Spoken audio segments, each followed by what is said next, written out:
네, 오늘은 플랭클린 자서전을 좀 한번 읽어보도록 하겠습니다. 다 읽는 건 아니고요. 일부분 중에 의미 있는 것을 좀 읽도록 하겠습니다. 플랭클린은 너무나 잘 알죠. 예, 벤자민 플랭클린인데 우리에게는 벤자민 플랭클린 자서전을 통해서 많이 알려져 있는데요.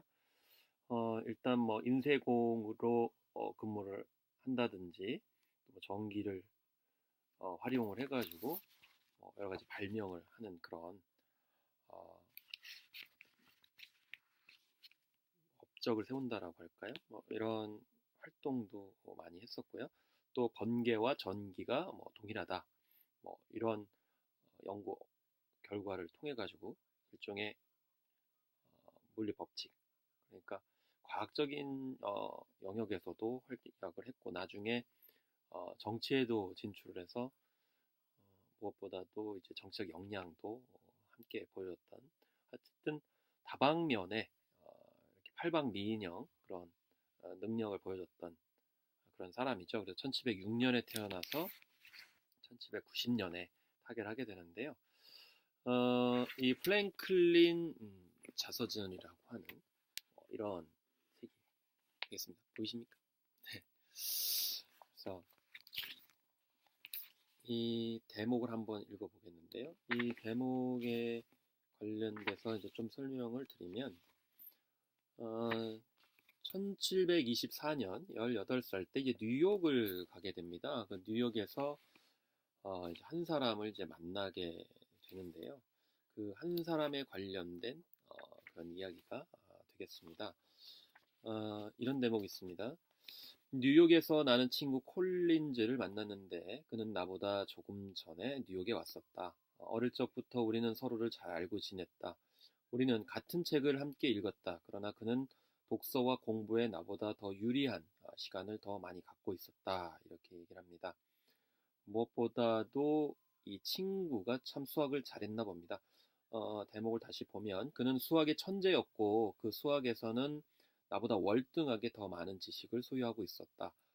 내가 보스턴에 살고 있을 동안 대부분의 여가 시간을 그와의 대화로 보내었다. 진지하고 근면했던 그는 몇몇 목사님과 다른 신사들에 의해서 그의 학식으로 존경을 받았다. 그는 정말 대단한 인물이 될 것처럼 보였다. 이렇게 적고 있습니다. 수학 천재였고 벤자민 프랭클린보다도 훨씬 더 책도 많이 읽고 또 공부에 대해서도 유리한 점들을 많이 있었다는 거죠. 특히 이제 벤자민 프랭클린 같은 경우는 필라델피아에서 인쇄공으로 근무한다든지 좀 돈을 벌면서 공부를 해야 되는 그런 상황이었는데 어, 이 친구는 콜린즈는 공부만 할 수 있었던 그런 측면이 있었던 거죠. 그리고 더구나 수학을 너무나 잘했던, 그래서 천재라고까지 이렇게 벤자민 프랭클린이 평가를 하고 있는 거죠. 그런 면에서 정말 대단한 사람이 될 것처럼 이렇게 보여졌는데, 자 그러면 벤자민 프랭클린이 묘사를 했던 것처럼 정말 대단한 사람이 되었느냐라는 점을 또 다음에 이렇게 적고 있는데요. 그 대목을 보면 이렇습니다. 그러나 내가 없을 동안 그는 브랜디 술을 마시는 버릇에 빠져버렸다. 그가 뉴욕에 도착한 후로 그는 매일 술을 마셨고 매우 기묘한 행동을 했다. 나는 필라델피아로 가는 도중에 이 버넌의 돈을 받았다. 그 돈이 없었더라면 우리는 거의 우리의 여행을 끝마치지 못했을 것이다. 콜린즈는 내가 버넌에게서 돈을 받은 사실을 알고 끊임없이 내게 돈을 빌렸다. 그는 어, 그 후에 어, 돈을 계속 이제 빌리게 되고 그 후에 나는 만약 버넌이 그 돈의 반환을 요구한다면 어떻게 할까 걱정이 되었다. 마침내 콜린즈는 서인도 제도에 갔고 그 후론 다시 소식을 듣지 못했다. 남의 돈을 제멋대로 써버린 게 내 생애의 첫 번째 큰 과오였다. 내가 너무 나이가 어려서 중요한 사업을 운영할 수 없다고 아버지가 판단한 것이 결코 틀리지 않았다. 이렇게 적고 있습니다. 여기서 벤자민 플랭클린은 자신이 사업을 하지 못하는 어떤 재능에 대해서 얘기를 하고 있지만 제가 이제 눈여겨본 것은 콜린즈라는 인물이 되겠습니다. 이 콜린즈는 분명 벤자민 프랭클린보다는 훨씬 더 우월한 능력을 가지고 있었습니다. 사실 우리가 뭐 청소년기 때 젊은 시절에는 이렇게 좀 뛰어난 능력을 가지고 있는 친구들이 많거든요. 그런데 이제 천재 소리를 듣는 이런 뛰어난 능력자들이 반드시 훌륭한 인물이 되느냐라는 것은 좀 다른 문제일 수 있다라는 것이죠. 그 이유는 무엇일까라고 생각했을 때, 뭐 여러 가지 환경적 요건이 있을 수 있습니다.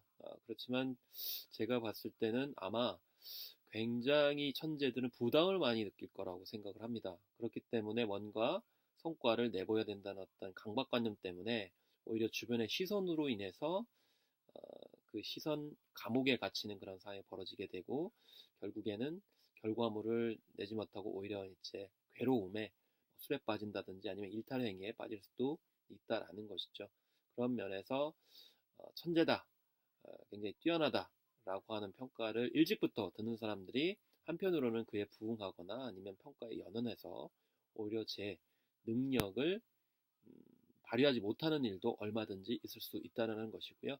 그런 면에서 오히려 적절한 기회를 통해서 자기의 역량을 보여준 것도 중요하고 대기만성형으로 좀 시간에 따라서 이제 역량을 보여준 것도 필요합니다만은 무엇보다도 자신이 어떤 그런 모든 과정들을 자율적으로 선택할 수 있고 또 의사 선택에 따라서 활동할 수 있도록 하는 것이 바람직하지 않나 싶습니다. 그렇기 때문에 너무 청년기에 천재이어야만 반드시 옳은 것이냐 하는 것이 오히려 더 좋은 결과를 낼 수 있는 사람에 대해서 독이 될 수 있지 않을까라는 생각을 이 벤자민 프랭클린이 쓴 자서전에서 한 번쯤 생각해 보게 되었습니다. 오늘은 여기까지 하도록 하겠습니다.